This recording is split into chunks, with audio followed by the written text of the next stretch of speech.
When I first married Sarah, I thought I had won the lottery. She was everything I had ever dreamed of in a partner: smart, funny, and drop-dead gorgeous. My friends were jealous, and my family adored her. We got married young, in our early 20s, and it felt like the world was at our feet. We spent our 20s building a life together, moving from our tiny first apartment to a cozy home in the suburbs, and starting a family. We were a team, or so I thought. Our lives revolved around each other and our son, Jason. Sarah stayed home after Jason was born while I worked to provide for us. I took pride in being a good husband and father, and Sarah seemed content in her role as a mother and wife. She was always there for Jason, attending every school event, every soccer game, and making sure our home was a warm and loving place. We had our rough patches, of course, like any couple, but we always managed to pull through. In my mind, we were a happy family. I worked hard, sometimes too hard, but it was all for them, for Sarah and Jason. My brother, Matt, was a constant presence in our lives too. He was single, a bit of a free spirit, and while I envied his carefree lifestyle sometimes, I never imagined it would become a problem. He was Uncle Matt, the fun guy who would spoil Jason with gifts and take him out for ice cream. Matt was like a second father to Jason, and I appreciated the bond they shared. But over the past year, things started to change.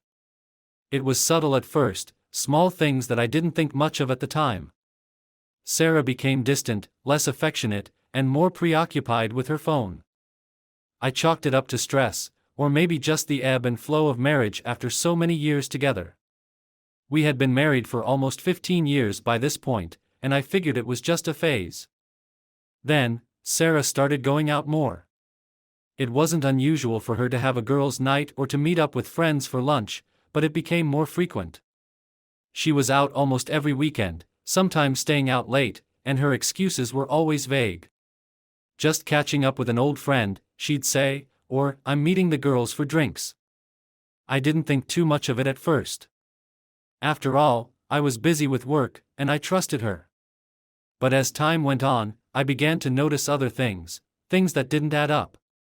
She'd come home smelling like perfume that wasn't hers, or with her hair tousled in a way that suggested more than just a casual get-together with friends. When I asked her about it, she'd brush me off, saying I was being paranoid. You're just overworked, she'd tell me, dismissing my concerns with a wave of her hand. I wanted to believe her, I really did. I wanted to believe that my wife, the mother of my child, wouldn't betray me like that. But the doubt started to creep in, slowly poisoning my thoughts. The real turning point came when I noticed how much time she was spending with Matt. He had always been around, but suddenly, they were closer than ever. They'd sit together at family gatherings, their heads bent close as they whispered and laughed. They had inside jokes that I wasn't a part of, and they'd exchange glances that made me feel like an outsider. I tried to brush it off, telling myself that they were just getting along well, but something about it didn't sit right with me. I started to watch them more closely, looking for signs that something was wrong. I hated feeling like I was spying on my own wife and brother, but I couldn't shake the feeling that something was off. The way they interacted was just too familiar, too intimate. It wasn't like the way Sarah acted with other people. There was a closeness there that I couldn't ignore, and it gnawed at me day and night. I'd lie awake at night, staring at the ceiling, wondering if I was going crazy. Maybe I was just imagining things, letting my insecurities get the best of me. But the signs were there, no matter how much I tried to deny them.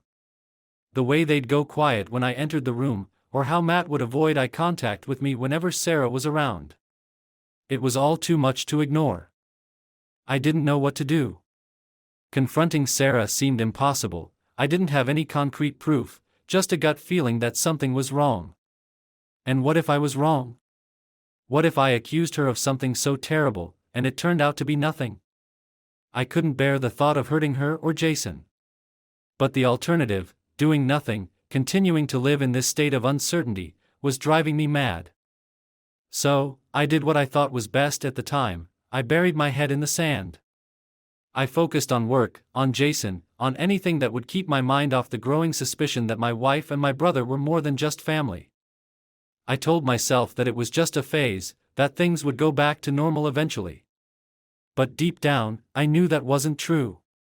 Little did I know that the truth was about to come crashing down on me, and when it did, it would shatter the life I had so carefully built. My world was about to be turned upside down, and there was nothing I could do to stop it. The signs were all there, but I refused to see them, and now, I was about to pay the price for my ignorance. The day started like any other. I woke up, got ready for work, and kissed Sarah goodbye as she busied herself in the kitchen. She was making breakfast for Jason, who was excited to spend the weekend at my parents' house. They had planned a fun outing for him, something about a trip to the zoo and a sleepover at Grandma and Grandpa's.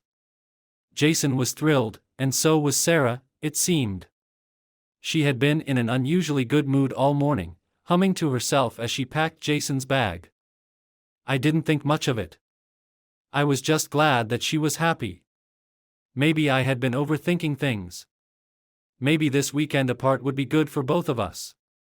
I could get some work done, and she could have some time to herself. I was even planning to surprise her by coming home early that day to take her out to dinner, something we hadn't done in a long time.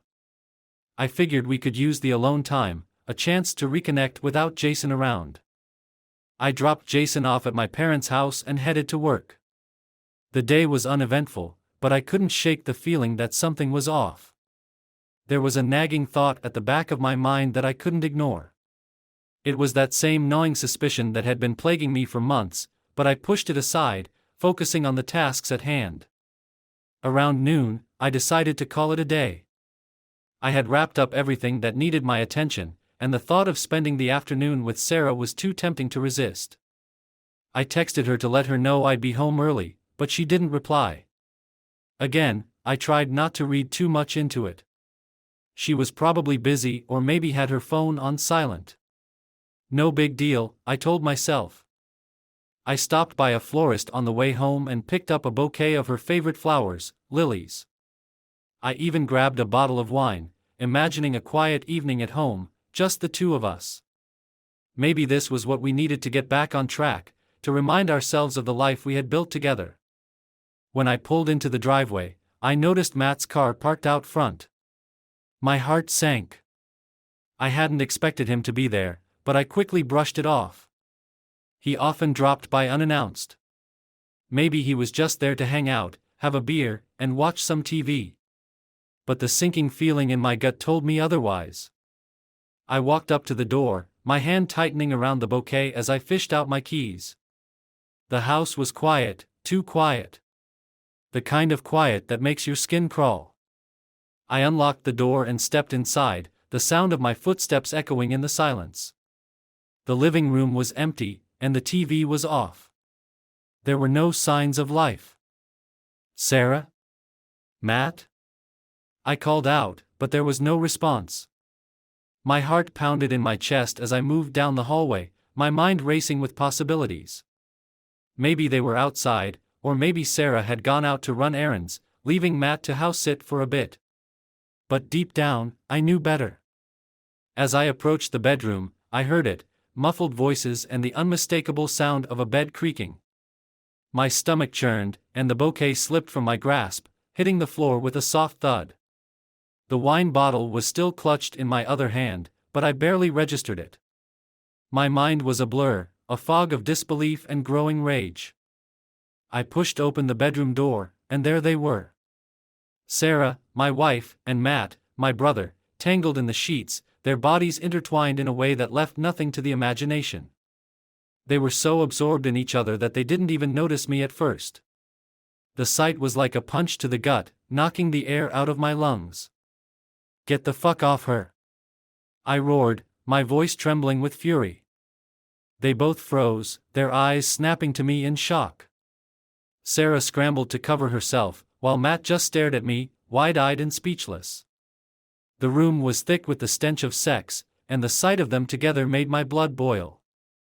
All the doubts, all the suspicions I had been harboring, came crashing down on me at that moment. "What the fuck, Matt?" I shouted, my voice barely containing the rage that was bubbling to the surface. "You're my brother, and you do this? In my house?" Matt tried to stammer out an apology, something about it being a mistake, but I wasn't hearing any of it. The betrayal cut too deep, and all I could see was red. I dropped the wine bottle, which shattered on the floor, spraying shards of glass and red wine across the carpet. The destruction felt like a reflection of what was happening inside me. Before I knew it, I was on him. I grabbed him by the throat and slammed him against the wall, my fist connecting with his jaw in a brutal, satisfying crunch. He groaned in pain, his hands flailing as he tried to push me off, but I didn't let up. Years of pent-up frustration, anger, and betrayal fueled my blows as I punched him again and again. "You fucking piece of shit!" I screamed, landing another punch squarely on his nose. Blood spurted from his face, but I didn't care. He deserved every bit of it and more. Sarah was screaming, begging me to stop, but her voice only fueled my anger. "You shut the fuck up!" I snarled at her, my voice filled with venom. "This is your fault, you bitch!" I couldn't even look at her. The thought of her, the woman I had loved and trusted, betraying me like this with my own brother, it was too much to bear. I focused all my rage on Matt, who was now on the floor, trying to shield himself from my blows. "Please, man, I'm sorry." Matt gasped, his voice choked with blood and pain. "I didn't mean for this to happen." "Didn't mean for this to happen?" I shouted, my fist colliding with his ribs. "You fucked my wife in my house, and you didn't mean for this to happen?"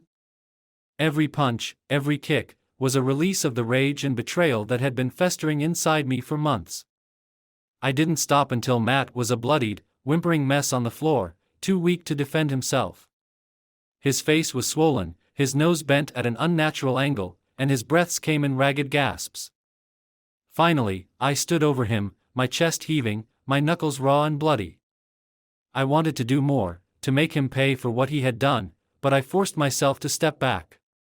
I wasn't done yet, but I couldn't think straight. The fury inside me was still burning, and I knew that if I didn't walk away, I might do something I'd regret. Sarah was sobbing hysterically, huddled on the bed with the sheets wrapped around her like some pathetic shield. "I'm sorry, I'm so sorry," she kept repeating, her voice trembling with fear and guilt. "Sorry doesn't cut it," I spat at her, my voice cold and detached. "You destroyed everything." I turned away from both of them, my mind racing with 1,000 thoughts. I needed to get out of that room, out of that house, before I did something even more drastic.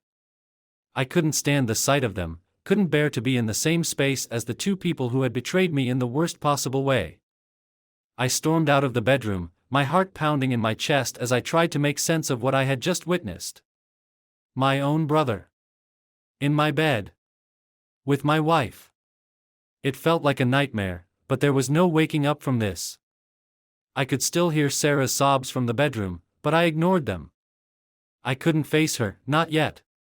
Not after what I had seen. I paced the living room, trying to calm the storm inside me. The rage, the betrayal, the sheer disbelief, it was all too much. I couldn't stay in that house any longer, but I wasn't going to let her stay either. She had made her choice, and now she had to face the consequences. With a surge of adrenaline, I marched back to the bedroom. Sarah was still sitting on the bed, clutching the sheets around her naked body. Her eyes were swollen and red from crying, and her face was a mask of fear and regret. Matt was still on the floor, groaning in pain, his face a bloody mess from the beating I had given him. "Get the fuck out," I said, my voice cold and emotionless.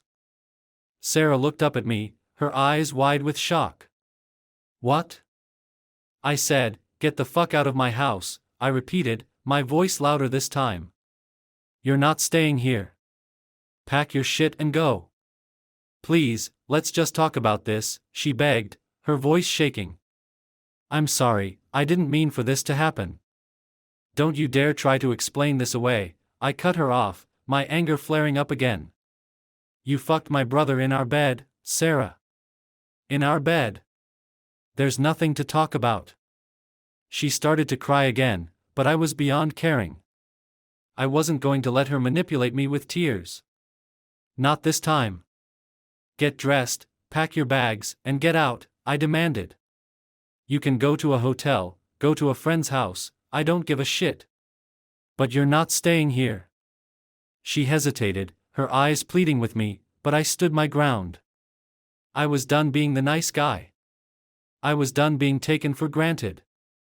When she saw that I wasn't going to back down, she slowly got up from the bed, still holding the sheet around her. She moved towards the closet, her movements slow and shaky, as if she was in a daze. She started pulling clothes off the hangers and tossing them into a suitcase, her hands trembling as she tried to zip it up. I turned my attention to Matt, who was still on the floor, trying to sit up. And you? I snarled, glaring at him. I want you out of here too. Don't ever come near me or my family again. Matt looked up at me, his face contorted in pain. I'm sorry, man. I didn't mean for this to happen. Don't you dare fucking talk to me, I snapped. You're dead to me, do you understand? Dead. He didn't respond, just nodded weakly as he struggled to get to his feet. I could see the fear in his eyes, the realization of what he had done, but it didn't matter. The damage was done, and there was no undoing it. I watched as he staggered out of the bedroom, his hand clutching his side where I had hit him. He didn't say anything else, just limped down the hallway and out the front door, leaving a trail of blood on the floor. The door slammed shut behind him, and I felt a small sense of satisfaction knowing that I had at least hurt him physically, even if it didn't come close to the emotional pain he had caused me. Sarah was still packing, her sobs filling the room as she frantically threw clothes into her suitcase. Part of me wanted to tell her to stop crying, to just shut up and leave, but another part of me knew that this was the least she deserved. She had destroyed our marriage, and now she had to face the consequences. When she was finally done packing, she stood there, her eyes red and puffy, clutching her suitcase like it was her lifeline. Where am I supposed to go? She asked, her voice barely above a whisper. I don't give a shit, I said, my voice cold and detached. You can go to hell for all I care. Please, let's just talk about this, she pleaded, her voice trembling. We can work through this, I know we can. I'll do anything, just please don't throw me out. Work through this? I scoffed, feeling a surge of anger rise up in me again. You think we can just work through you fucking my brother? Are you out of your mind? Tears streamed down her face as she tried to reach out to me, but I stepped back, refusing to let her touch me. Please, I made a mistake, she sobbed. It was a mistake, and I regret it more than anything. Please, just give me a chance to make it right. I shook my head, the anger and betrayal too overwhelming to even consider forgiving her. You made your choice, Sarah. You made your bed, now you can lie in it. But it won't be in this house. She cried harder, her body shaking with sobs as she realized that I wasn't going to change my mind. She opened her mouth to say something, but I cut her off. I don't want to hear it, I said, my voice final. Get out. Now. She looked at me one last time, her eyes filled with despair, but I didn't flinch. I wasn't going to let her manipulate me with tears and apologies. I had given her everything, and she had thrown it all away. Without another word, she turned and walked out of the bedroom, dragging her suitcase behind her. I followed her to the front door, watching as she fumbled with the doorknob, her hands trembling. She looked back at me one last time, as if hoping I would change my mind, but I just stared at her, my face cold and unyielding. Finally, she opened the door and stepped out into the cold evening air. I watched as she made her way to her car, her shoulders slumped in defeat. She threw her suitcase into the trunk and got into the driver's seat. For a moment, she just sat there, her hands gripping the steering wheel, her head bowed.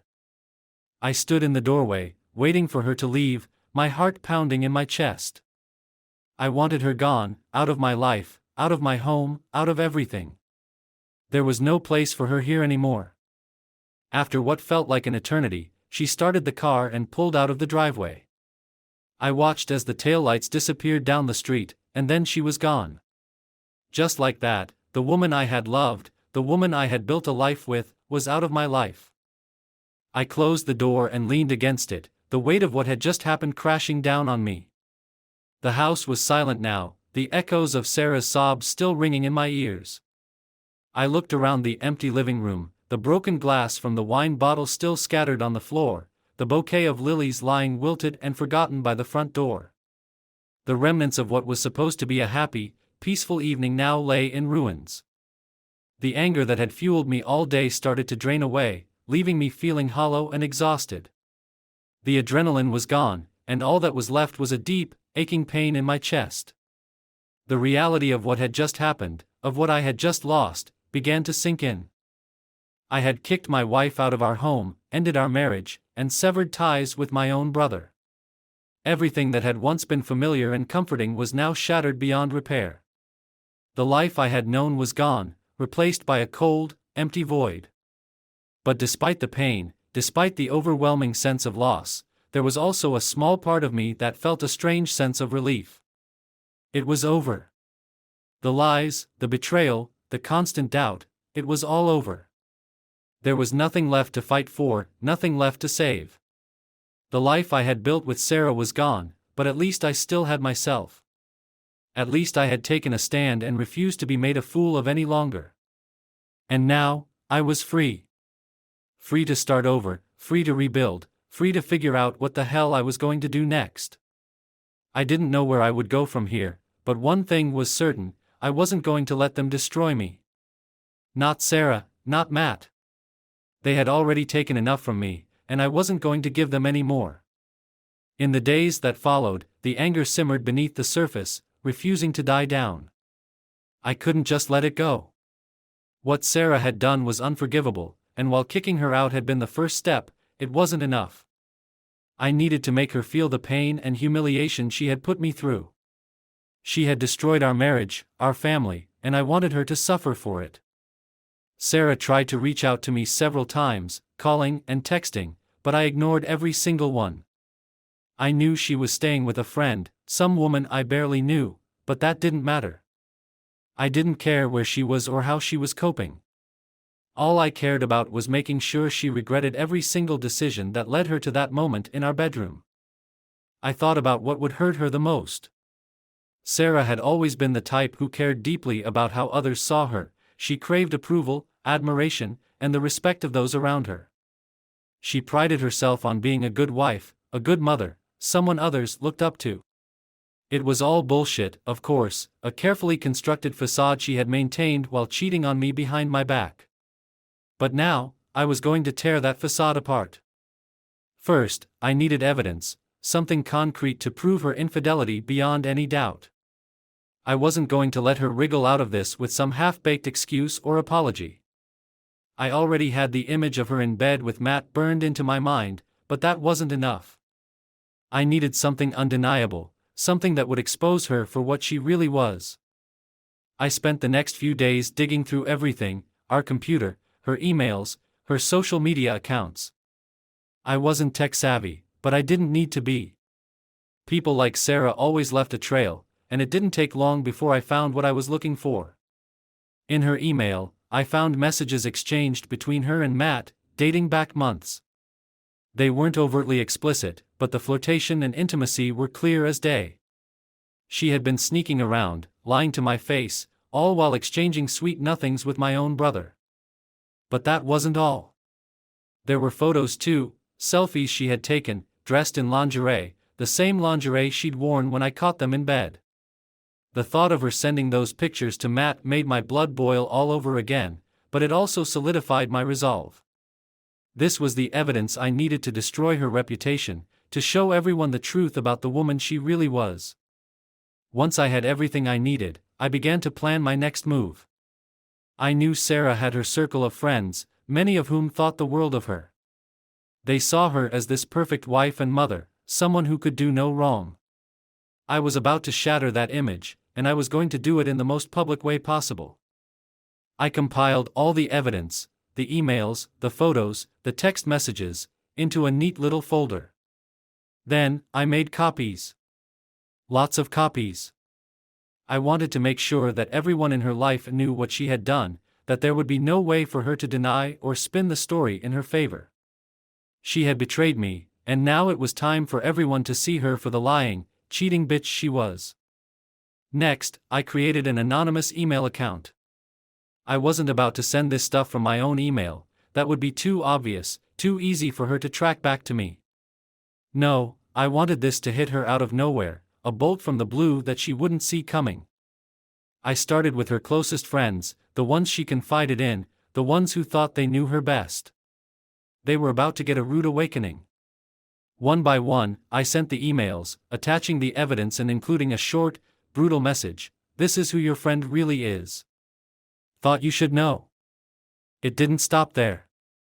I sent it to her coworkers, the moms from Jason's school, even the people she volunteered with at the local community center.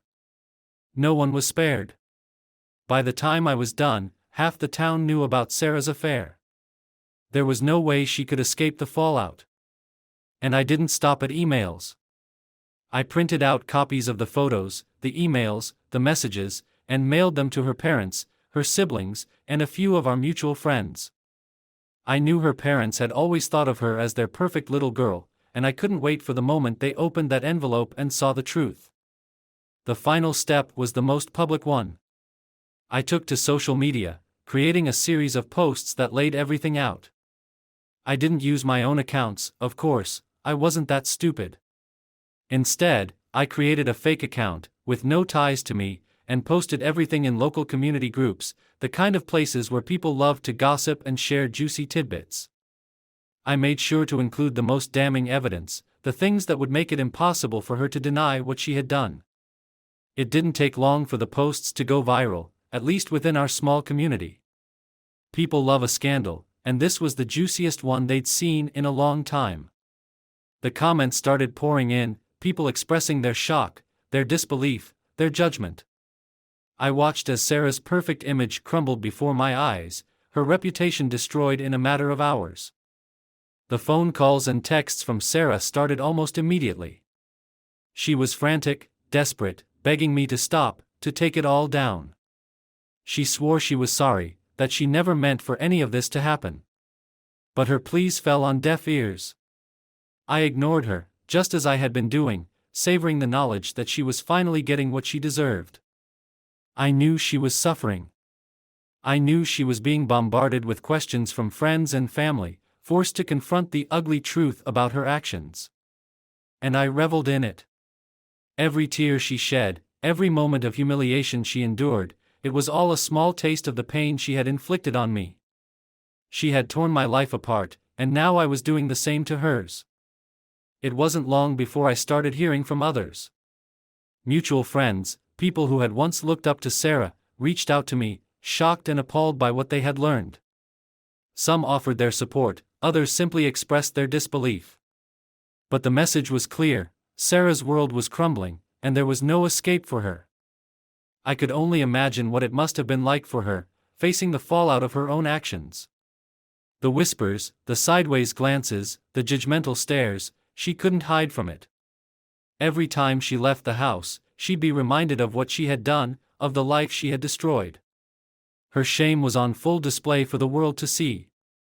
One night, as I was sitting in the living room, my phone buzzed with yet another text from Sarah. I glanced at it, ready to delete it like all the others, but something made me pause. I opened the message, and what I read brought a twisted smile to my face.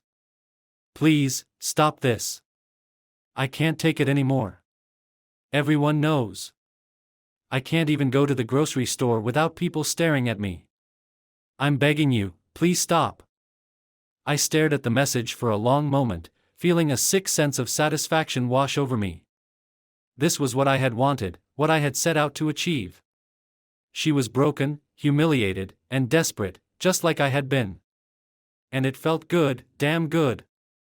But I wasn't done yet. I wasn't going to let her off the hook that easily. I didn't respond to her text, just as I hadn't responded to any of the others. I wanted her to sit in her misery, to stew in the mess she had created. There was no escape for her, not now, not ever. Sarah had made her bed, and now she was lying in it, just as I had told her she would. And as I sat there, reading her desperate pleas, I felt a cold, hard resolve settle over me. I wasn't just going to ruin her reputation. I was going to make sure that every time she looked in the mirror, she saw the consequences of her betrayal staring back at her. The satisfaction I felt from humiliating Sarah was only half of what I needed. There was still Matt, the other half of this betrayal that had to be dealt with. My brother, the one person I thought I could always count on, had stabbed me in the back in the worst possible way. He hadn't just crossed a line, he had obliterated it. And like Sarah, he wasn't going to walk away from this unscathed. After the beating I gave him, Matt had disappeared. I hadn't heard from him, and frankly, I didn't care to. But that didn't mean he was off the hook. Far from it. I wanted to make sure that he felt the full weight of what he had done, not just physically, but mentally, emotionally, financially. Everything that mattered to him was fair game. I started by digging into his life, looking for any weakness I could exploit. Matt had always been the carefree type, never settling down, always bouncing from one job to another, never taking anything seriously. But there was one thing he did care about: his image. He was a charmer, the life of the party, always the center of attention. People liked him because he made them feel good, made them laugh, made them forget their troubles. But all of that was built on a foundation of bullshit. Matt was nothing more than a selfish, irresponsible prick who used his charm to get away with whatever he wanted. I knew that if I could expose the real Matt to the world, it would crush him. So, I started gathering dirt, everything I could find from his past, every mistake, every lie, every little secret he had tried to keep hidden. I reached out to old friends, ex-girlfriends, anyone who had a reason to be pissed off at him. And there were plenty. Matt had burned a lot of bridges over the years, and I was more than happy to pour gasoline on what was left and light the match. As I dug deeper, I found out that Matt had been involved in some shady business deals, cutting corners and screwing over people who trusted him. He had always managed to talk his way out of trouble, but I had the proof that would bury him. Bank records, emails, contracts, everything I needed to show the world that Matt was nothing more than a con artist who couldn't be trusted. Once I had everything I needed, I started making calls. I contacted his current employer, anonymously, of course, and laid out everything I had found. I made sure they knew exactly what kind of person they had on their payroll. I wasn't surprised when I heard that Matt had been fired shortly after that. No company wants to be associated with someone who could bring them down. Next, I sent everything I had on him to some of the people he had screwed over in the past, old business partners, clients, anyone who might have a reason to come after him. I knew it was only a matter of time before they did. Matt had always managed to stay one step ahead of the consequences, but not this time. I had made sure of that. I also contacted his landlord, anonymously again, and hinted at Matt's financial instability and history of defaulting on payments. It didn't take long for Matt to receive an eviction notice. He was going to lose his apartment, and with his reputation in shambles, finding a new place wasn't going to be easy. Especially since I made sure his credit was thoroughly trashed. I called in a few favors, making sure that his name was flagged everywhere. No loans, no credit cards, no new leases. Matt was going to feel the financial strain in every way possible. But I wasn't done yet. Matt was still in contact with some of our family members, those who hadn't yet heard about what he had done. I made sure they knew the full story. The details were ugly, but they needed to know the truth. It didn't take long for the calls to start coming in, angry, disappointed, disgusted. Matt's charm wasn't going to save him this time. Our family was tight-knit, and what he had done was unforgivable. They cut him off, just as I had. He was alone, with no one left to turn to. Finally, I decided to pay Matt a visit. Not to beat him again, but to see the mess he had become. I found him in a dingy motel room on the outskirts of town, the kind of place where people end up when they have nowhere else to go. The man who answered the door was a far cry from the confident, carefree brother I once knew. He looked like shit, his face still bruised from our last encounter, his eyes hollow, his clothes rumpled and dirty. The room was a disaster, littered with empty beer cans and takeout containers. It reeked of despair and hopelessness. "Matt," I said, stepping into the room. We need to talk. He flinched at the sound of my voice, his eyes darting around the room as if looking for an escape. But there was none. He knew it as well as I did. Look, I'm sorry, he mumbled, his voice shaky. I know I fucked up, okay? But you've got to stop. Please, just stop. I ignored his plea, walking around the room as I took in the squalor he was living in. This is what you deserve, Matt. This is the life you chose when you decided to betray me. He didn't say anything, just sat on the edge of the bed, his head in his hands. I could see the weight of everything I had done to him pressing down on him, crushing him. You thought you could fuck me over and walk away without consequences, I continued, my voice cold. But you were wrong. You've lost everything, Matt. Your job, your home, your friends. Even our family wants nothing to do with you. And it's all your fault. He looked up at me, his eyes filled with a mix of fear and regret. I'm sorry, he repeated, his voice barely above a whisper. I never meant for it to go this far. But it did, I said, leaning in closer, my face inches from his. And now, you're paying the price. You're going to live with this, Matt. Every single day, you're going to wake up and remember what you did. And you're going to know that there's no one to blame but yourself. He swallowed hard, his eyes welling up with tears. It was pathetic, really, seeing him like this, broken and defeated. Part of me felt a twisted sense of satisfaction, knowing that I had reduced him to this. But another part of me, deep down, felt a pang of sadness. He was my brother, after all, and there was a time when we were close, when I would have done anything for him. But that time was long gone, and there was no going back. I don't want to see you again, I said, straightening up. You stay the hell away from me, from Sarah, from Jason. Do you understand? He nodded weakly, not even trying to argue. He knew he had no ground to stand on, no defense to offer. He was beaten, in every sense of the word.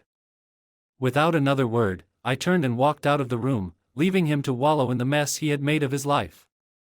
As I drove away, I felt a strange sense of closure. I had done what I needed to do. I had made him suffer, made him feel the pain he had caused me. And now, I could finally start to move on. Matt was out of my life, just like Sarah. They were both living with the consequences of their actions, and I had no intention of ever looking back. They had destroyed my trust, my family, my sense of security, but they hadn't destroyed me. I was still standing, still moving forward. And now, it was time to figure out what came next. A week passed after my visit to Matt, and I felt a grim sense of finality in the air. I hadn't seen Sarah since I kicked her out, but I knew that confrontation was inevitable. The reality of what had happened had settled into every part of my life, and the next step was obvious, something that had to be addressed, no matter how painful. One evening, Sarah called, her voice shaky and tired. We need to talk, she said. I had been waiting for this, so I agreed, telling her to meet me at the house. I wasn't sure if she still considered it her home, but I did. And I wanted our last conversation to take place on my terms, in the space where everything had fallen apart. Sarah arrived within the hour. When she walked through the door, I could see the toll the last week had taken on her. She looked smaller, worn down, with dark circles under her eyes and a defeated expression on her face. She stood awkwardly in the entryway, as if unsure whether she was welcome. Come in, I said flatly, stepping aside to let her pass. She walked into the living room, the place where we had once shared countless memories, and sat down on the edge of the couch, her posture stiff and defensive. I sat in the armchair opposite her, keeping my distance. For a moment, there was nothing but silence between us. She fidgeted with the hem of her sleeve, avoiding my gaze, while I studied her, waiting for her to speak first. She had initiated this, after all. Finally, she looked up at me, her eyes filled with a mixture of guilt, fear, and something that might have been desperation. I'm sorry, for everything, she began, her voice barely a whisper. I know I've hurt you in ways I can't ever make up for, and I've been trying to figure out how we got here. I didn't respond, just stared at her, waiting to see where she was going with this. I was lonely, she continued, her voice trembling. You were always so busy with work, with everything else, and I felt like I was fading into the background. I'm not trying to justify what I did, but I want you to understand how lost I felt. I shook my head, the anger rising in me again. You were lonely? So you fucked my brother? That's your excuse? She flinched at my words, the harshness in my tone cutting through her. No, it's not an excuse, she said quickly, tears welling up in her eyes. I know I made the worst mistake of my life, and I know I can never take it back. But I never stopped loving you, even when I was doing the things that hurt you. Loving me? I spat out the words, my disbelief and disgust palpable. You call that love? You call lying to my face, sneaking around, and betraying me with my own brother love? That's not love, Sarah. That's the opposite of love. I know, she whispered, tears streaming down her cheeks now. I know I've destroyed everything we had, and I hate myself for it. I've lost you, I've lost Jason, and I've lost the life we built together. I clenched my fists, trying to keep my anger in check. Part of me wanted to scream at her, to throw her out again, to make her feel the full force of my rage. But another part of me, the part that was tired of all the anger, just wanted this to be over. I wanted to move on, to put this nightmare behind me, but I knew that wouldn't happen until we settled things once and for all. So what do you want, Sarah? I asked, my voice cold and detached. Why are you here? She wiped her tears with the back of her hand, struggling to compose herself. I want to talk about us, she said softly. About what happens next. There is no us anymore, I said bluntly. You made sure of that. She nodded, swallowing hard. I know. But we still need to talk about Jason, about what we're going to do. I sighed, the weight of the situation pressing down on me. Jason doesn't need to be dragged into this right now. He's been through enough already. We'll figure out how to handle things with him, but that's not what we're here to talk about tonight. She looked at me, her expression pleading. Then what do you want to talk about? I leaned forward in my chair, meeting her gaze head-on. I want to talk about the divorce. The word hung in the air between us, heavy and final. Sarah's face crumpled at the sound of it, and she looked away, her shoulders shaking with silent sobs. I don't want a divorce, she whispered, her voice barely audible. I know I don't deserve to ask you to forgive me, but I can't just give up on us. Not after everything we've been through. I stared at her, my heart hardening at her words. You should have thought about that before you fucked my brother, I said, my voice sharp. You destroyed this marriage the moment you decided to betray me. There's nothing left to save. She sobbed openly now, her whole body shaking with the force of it. I know, she cried. But I'm begging you, please don't end it like this. Please don't throw away everything we've built together. We can go to counseling, we can try to fix this. There's nothing to fix, I interrupted, my voice cold and final. It's over, Sarah. I can't be with someone I can't trust. I can't be with someone who would do what you did. She looked at me, her eyes wide with desperation. But I still love you, she pleaded. I know I've ruined everything, but I love you, and I'm willing to do whatever it takes to make things right. Please, just give me a chance. I shook my head slowly, the finality of my decision settling in. Love isn't enough, Sarah, I said quietly. Not after what you've done. You broke something that can't be repaired. I'll never be able to look at you the same way again, and you know that. She collapsed into sobs, her hands covering her face as she cried. I watched her, feeling a mix of sadness and relief. Sadness for what we had lost, for the life we had once shared, but relief that this chapter was finally coming to an end. I'm sorry, she choked out between sobs. I'm so sorry. I took a deep breath, trying to keep my emotions in check. I know you are, I said, my voice softening just a fraction. But sorry isn't going to fix this. We both know that. She nodded, her sob subsiding as she wiped her tears away. So, what happens now? She asked, her voice trembling. We go our separate ways, I said simply. I'll talk to a lawyer, and we'll figure out the details of the divorce. We'll make sure Jason is taken care of, and we'll try to make this as painless as possible for him. But as for us, it's over. She didn't respond, just sat there, her eyes downcast, as if she was processing the reality of what I had just said. The silence between us was heavy, filled with the weight of everything that had happened, everything that had been lost. Finally, she looked up at me, her eyes filled with regret. I'll move out, she said quietly. I'll stay with a friend until we figure out the next steps. I nodded, feeling a pang of sadness at the finality of it all. That's probably for the best. She stood up slowly, as if the weight of the conversation had taken all the strength out of her. I never wanted this, she whispered, her voice thick with emotion. I never wanted to hurt you. I know, I said, my voice hollow. But you did. She didn't say anything else, just turned and walked towards the door. As she reached for the doorknob, she paused, looking back at me one last time. I'll always love you, she said softly, her voice barely audible. I didn't respond, just watched as she opened the door and walked out of the house, leaving behind the life we had built together. The door clicked shut behind her, and with it, the last remnants of our marriage. I sat there in the silence, feeling a strange mix of emotions, relief, sadness, anger, and a sense of finality. This was it.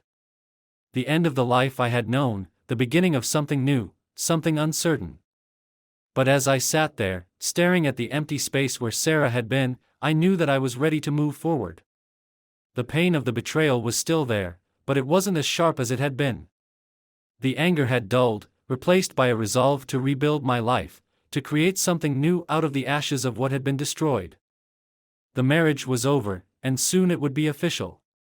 But for the first time in weeks, I felt a glimmer of hope, a sense that maybe, just maybe, there was a future for me beyond this. A future where I could find peace, happiness, and maybe even love again. But first, I had to close this chapter once and for all. And that meant seeing the divorce through to the end, no matter how painful it might be. It was time to put the past behind me and start thinking about the future, my future. The days following our last conversation passed in a blur. There was a surreal quality to everything, as if I were watching someone else's life unfold from a distance. But the reality was all too real. Sarah was gone, and our marriage was officially over in every way that mattered. I knew the next steps would be difficult, but necessary. The house felt emptier than ever, filled with memories that now carried a bitter edge. Everywhere I looked, I saw reminders of what we once had, photos on the walls, furniture we had picked out together, even the little trinkets that had seemed so important at the time. But now, all they did was remind me of the betrayal that had shattered everything. The first order of business was contacting a lawyer. I needed to make sure the divorce proceedings went smoothly, that there were no surprises or further complications. I wanted it to be clean, quick, and as painless as possible. I wasn't interested in dragging this out longer than necessary. The sooner it was over, the sooner I could start rebuilding my life. I met with the lawyer, a sharp, no-nonsense woman named Karen, who had been recommended by a colleague.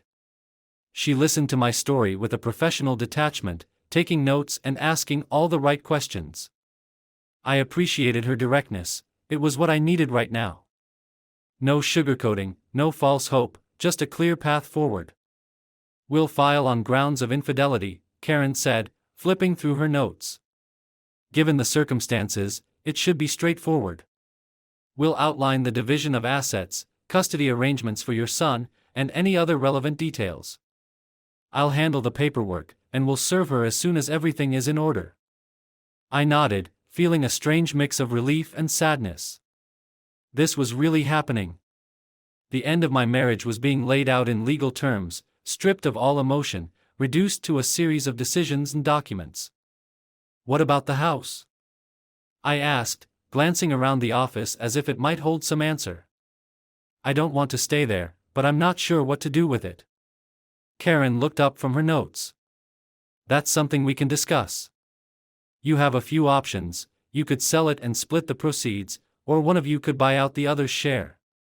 Given that you don't want to stay, selling might be the best choice. It's a common scenario, and we can make sure it's handled fairly. I nodded again, my mind already racing with possibilities.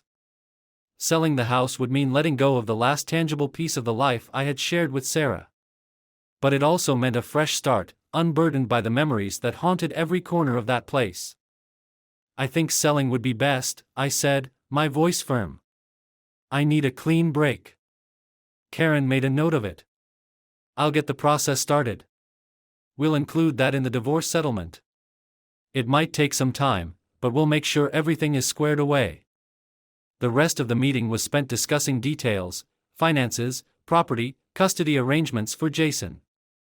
I wanted to ensure that Jason's life was disrupted as little as possible, that he had the stability and support he needed through all of this.